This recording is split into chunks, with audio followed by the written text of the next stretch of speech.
Hi, I'm Tom Kalmer. I'm Kungarakan and Iwija from the Northern Territory, but I'm also the National Coordinator for Tackling Indigenous Smoking.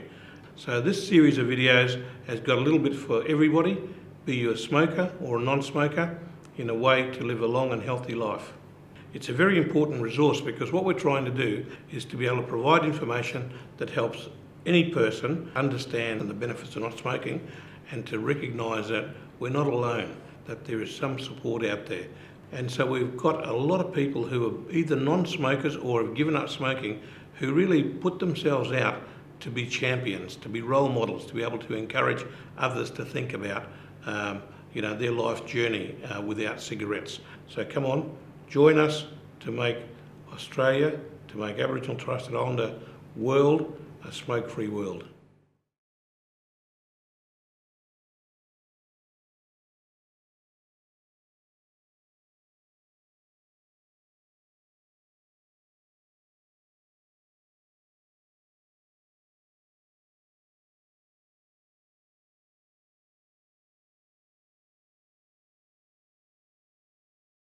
My name's David Bracoma. I'm born and bred in the NT, but my family comes from Cooktown, Queensland. One of the big things for Dinaludubba is getting our Aboriginal and Torres Strait Islander people's health checked.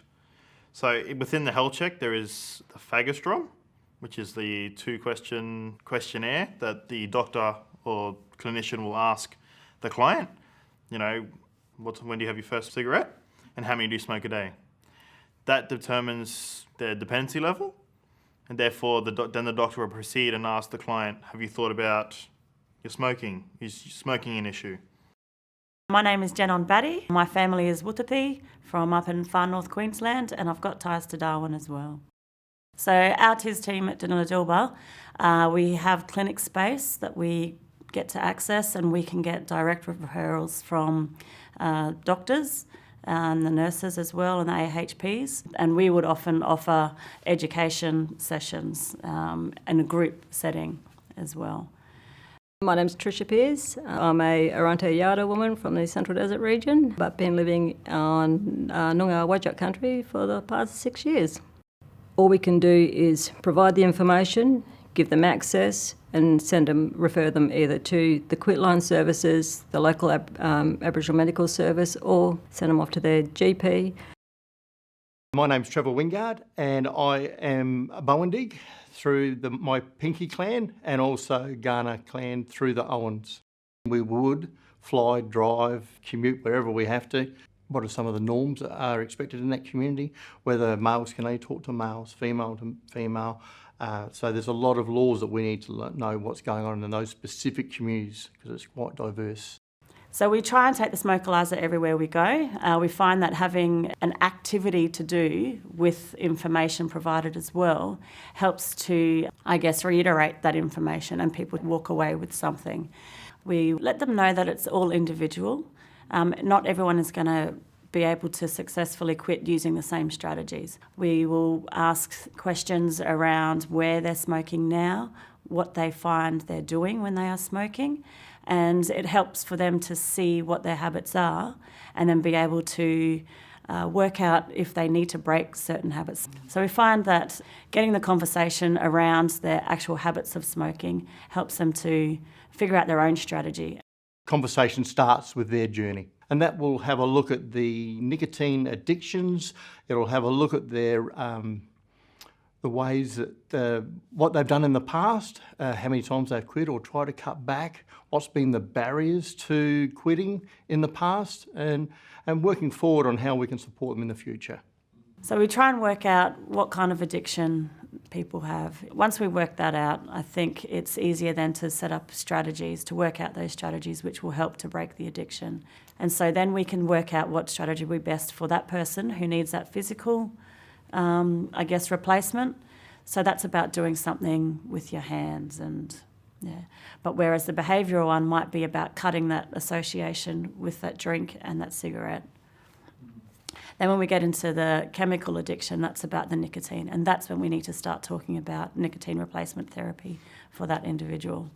The phagostrom test is a multiple choice questionnaire that tests the dependence on nicotine, and that then gives you a score that gives you the best NRT to use. The NRTs are a very good start.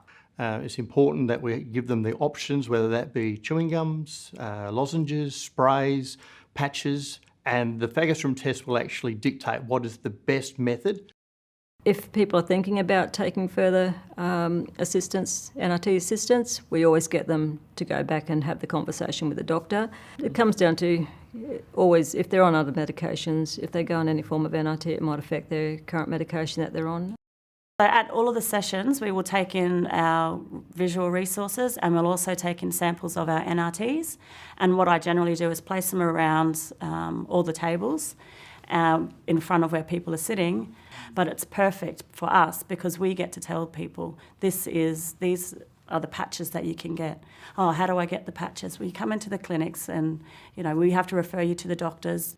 I usually throw out the question, has anybody heard of the NRTs? Then I explain each one individually, so I'll go through the patches, how to apply it, potential side effects, move on to the gums, same thing, move on to the inhalers, same thing.